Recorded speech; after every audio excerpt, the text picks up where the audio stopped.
Hey guys, I had a bunch of questions asking me how do you redeem the skin that you get from the Fortnite crew pack and your V-Bucks.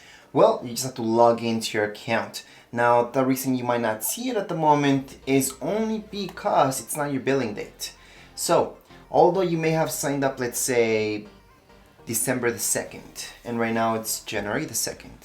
So, technically you should have it by now. If you don't see a charge on your credit card, then they will not give you the V-Bucks just yet. So sometimes you do get even the skin. For example, right here, I can just equip the skin. I can go right into next. I'm gonna equip this, I'm gonna equip that, and here my 1,000 V-Bucks.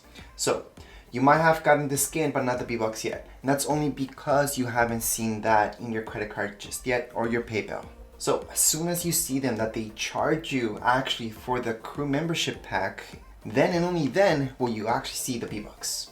So in my case, for example, I got the skin in the morning, and then in the afternoon is when I got the V-Bucks. And that's because they charged me right in the middle of the day. So as mentioned, it is a monthly thing, so you do have to wait until it renews. So whenever you get your skin or V-Bucks might be in a later date than your friends. So just be patient and just check if they already charged your credit card for this month. So once again, it's all about whichever date you guys actually signed up for the Fortnite crew. Right now, I'm just gonna go ahead and claim this, and that's how I can claim my V-Bucks. So I was at 14,000 before, and right now I'm at 15,000 V-Bucks. Anyways, that would be it for this video. Don't forget to watch my other videos about the giveaway for skins, and that's why I have these V-Bucks, so I can do my giveaways. Anyways, that would be it for this video. If you guys have any comments, questions, you guys can write down here in the comments area. Don't forget to subscribe and rate. Thank you.